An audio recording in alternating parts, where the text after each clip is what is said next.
mesdames et messieurs, je suis ravi d'être avec vous aujourd'hui pour une nouvelle émission de l'Actu Trot. Passons tout de suite au sommaire. Déjà, nous parlerons de l'actualité de la semaine avec en point d'orgue le prix d'Amérique et plusieurs groupes tels le prix Bold Eagle et le prix Ourasi. Ensuite, nous irons à la rencontre de Calista Bizou qui travaille chez Mathieu Abrivard et qui va nous raconter sa routine. Et nous finirons avec l'actualité de la semaine avec Elodie Bizou. Voilà, vous avez déjà un petit peu le programme de cette émission qui va durer aux alentours de 20 minutes. Commençons avec l'actualité de la semaine. Vous allez voir, vous avez sans doute vu pour les passionnés de trot le prix d'Amérique et nous allons vous faire le débrief de ce week-end et de cette semaine en vidéo. Bon visionnage. Ce dimanche 28 janvier 2024, pour les passionnés de trot, c'est la plus grande journée du monde, car c'est le prix d'Amérique, la plus grande course au monde pour des trotteurs de 4 à 11 ans. Cette course est dotée de 1 million d'euros d'allocation, avec énormément d'enjeux. 18 partants, des chevaux millionnaires au départ et des chevaux qui sont les plus performants du moment. Cette année, c'est Ida Otier, notre champion français, qui s'est imposé avec une facilité déconcertante. Ce cheval venait d'enchaîner 6 victoires consécutives. Aujourd'hui, il touche le Graal et s'inscrit au panthéon des trotteurs qui ont gagné le prix d'Amérique. Ce cheval dont la propriété appartient à Monsieur du Val d'Estaing et Cyril Seveste dominait son sujet de la plus belle des manières. On peut se rappeler que l'année dernière, le cheval avait eu des déboires en partant en galop. Aujourd'hui, il remet les pendules à l'heure et de quelle manière le cheval s'impose sans avoir un parcours des plus favorables. Il a fait une ligne droite splendide résistant assez facilement aux attaques. Bien parti, il s'est ensuite retrouvé en épaisseur, en pleine piste, puis s'est rabattu en deuxième épaisseur dans la montée. Dans cette montée, le cheval drivé par Clément du Val d'Estaing n'a jamais voulu laisser passer le numéro 5, Isoard Vlaquet, faisant d'Ida Otier le meneur de la deuxième épaisseur. Dans le dernier tournant, on avait l'impression qu'il dominait la course et dans la ligne droite, il a bien répondu. Son driver lui a baissé les œillères et débouché les oreilles, et le cheval est très bien reparti. Au passage du poteau, c'est une joie pour le jeune Normand de 25 ans, Clément du Val d'Estaing, qui lève le bras après la victoire dont il se rappellera toute sa vie. Dans le camp des battus, au Caïdogel qui réalise une très belle performance en finissant deuxième. Ce cheval entraîné sur la côte fleurie a réalisé une excellente performance en finissant deuxième, à une cote astronomique, celle de 92 contre 1. Ce cheval entraîné par Jean-Luc Dersoir avait réalisé une très belle performance dans le prix de Bretagne en étant troisième. Dernièrement, il n'avait pas montré ce qu'il valait et aujourd'hui il renaît et il refait surface en faisant une ligne droite très belle en ayant le passage un petit peu tard. La jument multimillionnaire américaine Joviality, aujourd'hui associée à Björn Goop, a eu un excellent parcours et a réalisé une très belle performance.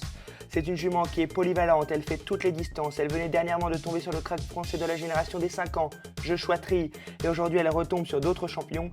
C'est une jument d'absolument de tous les combats, c'est une très belle performance qu'elle réalise de sa part.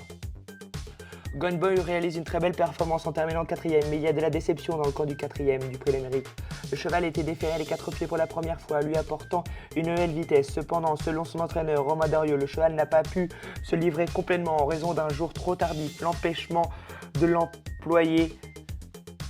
Gone Boy réalise une très belle performance en terminant 4ème, mais il y a de la déception dans le camp du 4ème du prix d'Amérique. Le cheval était déféré les 4 pieds pour la première fois, lui apportant une nouvelle vitesse. Cependant, selon son entraîneur Romain Dorieux, le cheval n'a pas pu se livrer complètement, en raison d'un jour trop tardif, l'empêchant de déployer son finish acéré comme prévu. Malgré cela, ce cheval aurait eu le potentiel pour remporter la course. Son driver n'a pas eu recours aux artifices, soulignant la facilité avec laquelle il a terminé 4ème. On peut s'attendre à le revoir dans le prix de France. Et la 5ème place du prix d'Amérique est complétée par Italiano Vero qui a réalisé une performance remarquable. On se remémore que l'année dernière il avait terminé 3ème dans cette même course. Aujourd'hui il réaffirme son véritable potentiel. C'est une belle démonstration pour le cheval entraîné par Philippe Allaire. Italiano Vero confirme ainsi son statut parmi les concurrents de haut niveau, offrant une performance solide dans cette édition du prix d'Amérique. Icky Dewell renoue avec la victoire en nous montrant une autre facette de lui-même. Le prix Jean-René Goujon a été une course très intéressante avec la victoire d'Icky Dewell, entraîné par Franck Leblanc et drivé par Eric Raffin. Ce cheval qui venait de nous décevoir dans le prix de Cornigny où il avait été disqualifié à cause d'allures irrégulières. Aujourd'hui, il remet les pendules à l'heure en effectuant un très bon sprint. Le cheval est parti correctement avec son numéro 5 derrière l'autostart, puis s'est laissé relayer par plusieurs chevaux qui l'ont emmené sur un plateau dans la montée. Le cheval a pris la 3ème épaisseur puis s'est fait emmener. Dans le dernier tournant, ce cheval entraîné par Franck Leblanc s'est décalé puis s'est bien allongé et a résisté de peu mais sûrement à l'attaque de Avedrim qui l'a pisté durant toute la course. C'est une très belle victoire de la part d'Icky Dewell qui s'impose avec facilité et aujourd'hui il nous montre qu'il est capable de s'allonger de très belle manière dans une ligne droite. Hazard faisait son retour sur la selle après avoir couru le prix de Croix à l'attelé. Aujourd'hui dans le prix Camille Blaiseau associé à Benjamin Rochard, il n'a pas fait de détails. Ce cheval entraîné par Pascal Castel est parti le plus vite et a pris la tête des opérations et a déroulé sa grande allure. Dans la descente, le cheval a imprimé un train régulier. Au début de la montée, ce cheval a été rejoint par Jules, le numéro 6, avec Mathieu Mottier. Et dans le dernier tournant, Benjamin Rochard a débouché les oreilles de son partenaire qui s'est relancé de plus belle. puis n'a rien lâché face à l'attaque de Jewel Candlefac, le numéro 7 en pleine piste. Et tout à l'extérieur, le finish extraordinaire du numéro 1, Joy for Us, qui échoue de très peu pour la victoire. C'est une nouvelle victoire de groupe pour se protéger de la casaque de Madame Long. Dimanche, dans le prix Jacques-Andrieux, ça a été une course sans concession remportée par Édition Gemma après un sprint inégalable. Cette jument entraînée par Marc Sassier et montée par Guillaume Martin venait de courir il y a seulement une semaine le prix de Cornuillet. Aujourd'hui, elle s'impose dans une course où ça a énormément roulé. Le duel est venu de Granit Mélois et de Omar de Fromentel qui se sont tirés la bourre presque toute la course. La jument a pris un bon départ à la corde puis s'est laissée relayer par des chevaux de train. En peine, le peloton s'est cassé en deux. En tête, Omar de Fromentel et Granit Mélois mettaient énormément de train. Et l'arrière du peloton, on avait un petit peu de mal à suivre. La deuxième partie du peloton était emmenée par Go Force the Gold, un des favoris. Dans la montée, Omar de Fromentel et Granit Mélois se sont détachés. Puis l'Édition Gemma s'est rapprochée. Ensuite, s'est faufilé entre les chevaux et a pris l'avantage sur Inshore. Et dans le dernier tournant, c'était presque déjà fait pour la jument entraînée par Marc Saxier qui s'est envolée durant la ligne droite. Et Guillaume Martin levant les bras au poteau après cette victoire qui a été une facilité. C'est une très belle victoire remportée par Édition Gemma qui s'impose dans le prix Jacques-Andrieux, un groupe 2, et qui a mis tout le monde d'accord dans le tournant final. Le podium est complété par Granit Mélois qui ne déçoit pas du tout vu les efforts qu'il a fait. Et en troisième position, c'est Inshore qui ne le démérite pas non plus. Commençons ce week-end du Prix d'Amérique avec samedi et ses deux groupes 1. Joshua Tree répond présent, le champion de Jean-Michel Bazir était le grand favori de ce prix Bold Eagle. C'était la première fois qu'il était déféré des 4 pieds et le cheval a bien répondu présent dans le prix qui porte le nom de son père. Le cheval a pris un bon départ et a couru caché avant de venir dans la montée en 3e épaisseur où il n'a pas pu prendre l'avantage, mais dans la ligne droite, il a bien pris l'avantage et s'est imposé avec aisance dans ce beau groupe 1. Le podium est complété par Dimitri Ferme qui réalise une belle ligne droite mais n'a rien pu faire, tout comme Justin Boll qui a bien fini à la corde. Craig Time Atout, le cheval des grands jours. Sa dernière victoire était dans le Critérium des 3 ans, un groupe 1 où il s'était imposé en faisant un sprint très tranchant. Aujourd'hui, il refait de même en s'imposant avec de la facilité. Cette dernière course ne reflétait pas sa victoire dans le Critérium des 3 ans, où il ne faisait pas des sprints très acérés.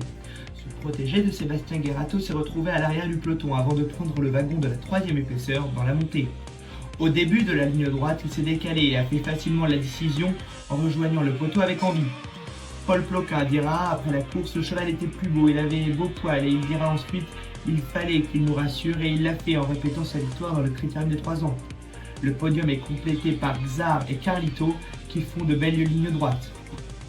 Le prix du Luxembourg a été une course passionnante remportée par Fast Time qui a été impressionnant. Ce cheval entraîné par Mathieu Abrivard était aujourd'hui associé à Gabi Gelormini car son moteur était associé à Gaspard de Brion, un autre de ses protégés. Le futur vainqueur est bien parti avec son numéro 16 en deuxième ligne. Son numéro n'était pas un cadeau, mais il a réussi à faire la différence. Dans la montée, le cheval a pris la tête de la 3e épaisseur, puis dans le dernier tournant, il a réussi à se rabattre en deuxième. Pour mettre la pression au favori Galette Banville qui a résisté. Mais dans la ligne droite, le cheval a pris l'avantage sur le protégé de JMB, puis a rejoint le poteau pour décrocher sa 5e victoire du meeting. Cette performance est très bonne, surtout qu'il montait une nouvelle fois de catégorie.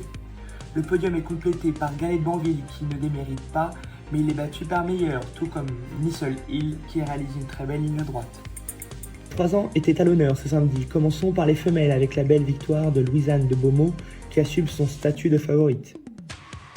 La pouliche qui porte la casaque séchée est partie assez vite et s'est ensuite mise en 2e épaisseur dans le dos de Lota Bourbon. Dans la montée, la pouliche s'est fait emmener sur un plateau et peu après le début de la ligne droite, la pouliche a fait facilement la différence avant d'avoir un peu peur aux abords du poteau de la magnifique sprinteuse Little Star Fleury qui affichera la cote de 135 €. Joël Séché dira « C'est une bonne pouliche, Benjamin Rochard a pris les bonnes décisions et la manière est très intéressante ». Cette victoire renforce les chiffres de l'association Benjamin Rochard et William Bijon. Chez les mâles, il n'y a pas eu photo pour la victoire. Lovino Bello s'est imposé très facilement avec la complicité d'Éric Raffin. Le cheval venait de s'imposer dans le prix Emmanuel Margouti et il remet les couverts en gagnant un nouveau groupe 2. Le cheval est très bien parti en se plaçant à l'avant du peloton. En peine, il était en tête de la 2e épaisseur avant d'avoir trouvé le dos de Lemon Tree dans la montée. À l'entrée de la ligne droite, le cheval s'est décalé et a remporté un nouveau groupe à son palmarès. Il devance Lombok-Giel qui court remarquablement à ce niveau. Ceux de là se sont détachés pour finir. Éric Raffin dira « C'est un cheval qui suit tous les trains et il a un gros moteur. Heureusement que j'ai pu le laisser pousser à gauche car je n'avais qu'une reine pour finir. » Voilà, j'espère que cette petite vidéo de quelques minutes vous aura situé un petit peu l'actualité de la semaine. On a quelques interviews à vous proposer. On va vous les faire tout de suite en enchaîné. On va commencer avec Thierry Valdestin. Ensuite, Jean-Luc Dersoir qui nous dit quelques mots après la seconde et très belle place d'Hokkaido GL. Puis quelques mots de François Hollande. L'interview dure pas très longtemps, c'est environ 30 secondes. Et ensuite, nous finirons avec Jean-Pierre Barjon qui est encore sur le podium, donc quelques minutes après la remise des prix. Je vous souhaite un bon visionnage de ces très belles interviews. Oui, que dire, que faire, c'est le meilleur cheval du monde. J'espère, je le pense. Au fond de moi, je le pense. Je le pense, c'est le meilleur cheval du monde, ouais. Ce qu'il a fait aujourd'hui, gagner un prix d'Amérique comme ça, pas facile, hein. Surtout qu'aujourd'hui, on peut dire qu'il a eu le pire des parcours. Exactement, il a eu le pire des parcours. Et en plus, il gagne avec de la marge, il n'a pas baissé les œillères. Il n'a pas baissé les œillères, non, c'est énorme. C'est énorme. Jean-Luc, le cheval fait une ligne droite absolument splendide. Il nous avait un petit peu déçus dernièrement et aujourd'hui, il renaît un petit peu. Bah, on a vu le bon Hokkaido, le Hokkaido du René Balière qui courait très bien. Voilà, ça a toujours été un cheval très, très bon et il l'a encore montré aujourd'hui. Ah oui, c'est un gagnant de groupe 1, prix René Balière, ce n'était pas pour rien. Exactement, vous savez, on ne gagne pas un groupe 1 par hasard. Donc, bien sûr, je suis comblé. Mais bon, le cheval bien, il avait le droit d'être dans les 5 premiers. Vous auriez pu penser qu'il aurait pu gagner? Second, c'est très bien, relativisons, c'est déjà très bien. Félicitations, Jean-Luc. Bonjour, monsieur Hollande. Aujourd'hui, vous nous faites l'honneur de venir sur l'hippodrome de Paris-Vincennes. Pourquoi cela? Parce que le prix d'Amérique, c'est une des plus grandes courses au monde, donc j'avais le temps d'y venir. C'était pas forcément ce que j'avais comme disponibilité quand j'étais président, mais aujourd'hui, j'avais grand plaisir à être au prix d'Amérique. Vous avez vu, c'est une ambiance de folie. Bah oui, même des jeunes de 15 ans viennent, alors c'est vous dire. Bon bah merci, monsieur. Merci. Avec monsieur Barjon, nous sommes presque à 10 minutes de la fin de course d'Idaoutia. C'est exceptionnel. C'est incroyable, c'est une très belle performance, une course exceptionnelle, une performance exceptionnelle, une ambiance exceptionnelle. Vraiment, on est heureux de vivre ça. Et il y a une ambiance de folie. Une ambiance de folie, le monde est là et on est producteur de spectacles et on a une certaine fierté à proposer une qualité comme celle-ci. Pour l'instant, tout s'est bien passé, c'est assez extraordinaire. Bah oui, mais ça va durer, je vous en prie, ça va durer. Vous avez amélioré ce prix d'Amérique parce qu'aujourd'hui, on a plein de nouveautés. Des nouveautés, de la modernité et l'envie de partager une passion. On est très très nombreux aujourd'hui, on va peut-être battre les records de public, donc tout est formidable. Moi, je vous remercie, Jean-Pierre Barjon. Voilà pour ces interviews. Maintenant, partons à la rencontre de Calista Bizou, qui travaille chez Mathieu Abrivard et qui va nous expliquer sa routine. Vraiment, c'est très intéressant. Elle nous explique pourquoi elle a fait ce choix de métier, pourquoi cette passion. Elle nous explique tout dans cette petite vidéo de quelques minutes. Je vous souhaite un bon visionnage. Je m'appelle Calista Bizou, je suis lad, éleveur et propriétaire de chevaux de course au trot.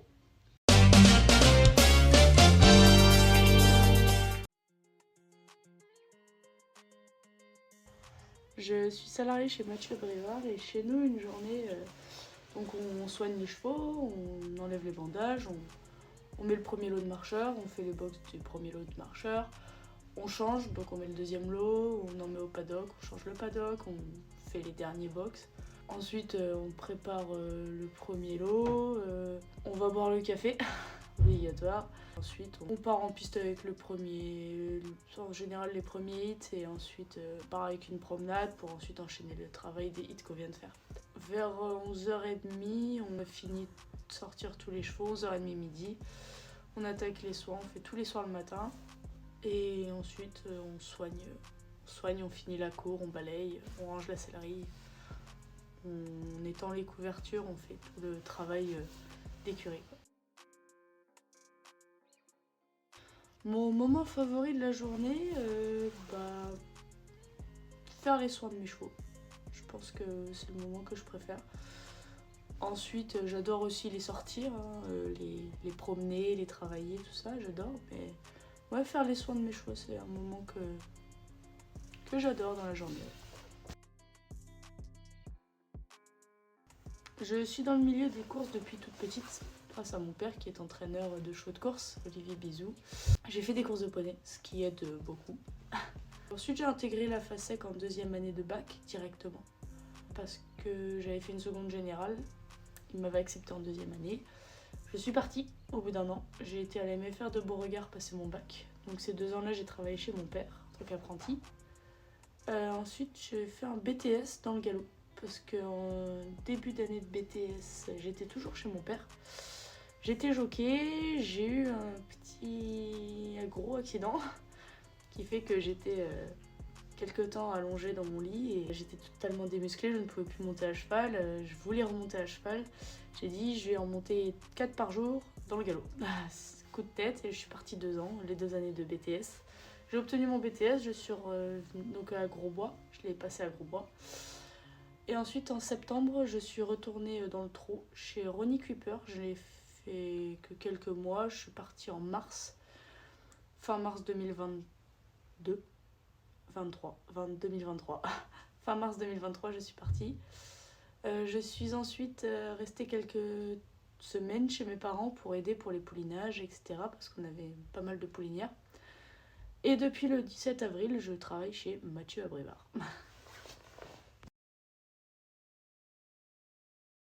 Alors, entre le trot et le galop, alors c'est 2 mondes totalement différents. Mais vraiment totalement différents. Je préfère le trot parce que j'y suis attachée plus sentimentalement parlant, parce que j'ai des trotteurs, j'élève des trotteurs, donc j'ai ma poulinière avec tous les ans un petit bébé. J'ai aussi beaucoup plus accroché dans le trot par rapport aux personnes, parce que j'ai adoré travailler dans le galop, c'était cool, le personnel était très sympa, mais le trot c'est plus familial. Après je parle aussi avec le cœur parce que ma famille vient du trot, donc c'était plus sentimentalement parlant, mais oui, même façon de travailler, je préfère être dans le trotteur. Alors le travail des jeunes chevaux, pour moi, est vraiment pas dérangeant, parce que je pense que tant que tout est fait dans le respect du cheval, dans le respect des capacités du poulain à l'instant T, et pas sur l'avenir, qu'on n'essaye pas tout de suite de le pousser dans ses retranchements, je ne vois pas le problème de travailler un jeune cheval. Sachant qu'historiquement parlant, le trot et le galop ont toujours travaillé les jeunes chevaux à ces âges-là, courir à 2 ans. D'aussi loin que je me souvienne et qu'on puisse m'en parler, je pense que ça a toujours existé. Dites-moi si je me trompe, mais non, mais pour moi c'est pas dérangeant tant que c'est pas trop poussé, tant que c'est toujours dans le respect du cheval et dans le respect des limites de l'acceptable, quoi. Sachant que les chevaux, leur carrière s'arrête à 10 ans, 11 ans pour les plus courageux, et ça fait en soi que 8 ans de carrière. Je pense que c'est correct. C'est très correct par rapport aux chevaux. Et si on les respecte, de toute façon les personnes qui font ce métier-là sont censées aimer les chevaux. Donc je pense que tout le monde aime les chevaux et tout le monde les respecte. Donc je pense que non, il n'y a aucun souci sur le travail des jeunes chevaux. Et nous remercions Calista Bisou d'avoir répondu à nos petites questions. Et maintenant, nous finissons cette émission avec l'actualité de la semaine prochaine, les temps forts. Sortez votre agenda, c'est Elodie Bisou qui nous emmène pendant quelques minutes à la rencontre des prochains temps forts. Bon visionnage. Cette semaine, après un Grand Prix d'Amérique comme on n'avait pas vu depuis presque 30 ans, on se retrouve ce dimanche pour le Prix de l'Île-de-France, la revanche du Cornulier, où Esperanza Idol sera absente. Elle avait l'Île-de-France, mais c'est en 15 jours, c'est trop court. Et je pense qu'elle va courir le prix Henri Desmontil là, sur début mars, là, sur 3000 mètres. Et donc laissera la chance à ses concurrents de pouvoir remporter ce prix de l'Île-de-France. Mais en attendant, nous avons le droit à 4 groupes 3 cette semaine. Tout d'abord, dès ce mercredi, sur l'hippodrome de Cagnes-sur-Mer, un 2900 mètres réservé à des chevaux âgés de 7 à 11 ans. Vendredi à Vincennes, le prix d'Avignon, un groupe 3 réservé pour les chevaux âgés de 4 ans. Et dès le lendemain, pour la même génération, le prix de Dozulé, qui aura lieu également sur la cendrée parisienne. Et dimanche, juste avant les Cornulier Races, prix de l'Île-de-France, nous aurons droit au prix Léopold Verroken, un groupe 3 réservé pour la génération des 3 ans. Cornulier Races, la plus prestigieuse des compétitions lettriers, touche à sa fin avec le prix de l'Île-de-France. Exceptionnel cette pouliche. Au terme d'un parcours d'exception. Il n'a duré pas remporter le prix Billy Billy. Golvois qui va résister jusqu'au bout. Et un incroyable spectacle dans le prix de Cornulier. Incroyable arrivée, exceptionnel Esperanza Idol. Quelle fin de course. Les rois et reines de la piste se retrouvent pour une revanche époustouflante avec à l'affiche Grand Villesse Bleu et Idéal du Chêne. Et c'est parti. La légende de l'étrier s'écrit à Vincennes. Prix de l'Île-de-France, la revanche à vivre, dimanche 4 février à l'hippodrome Paris-Vincennes.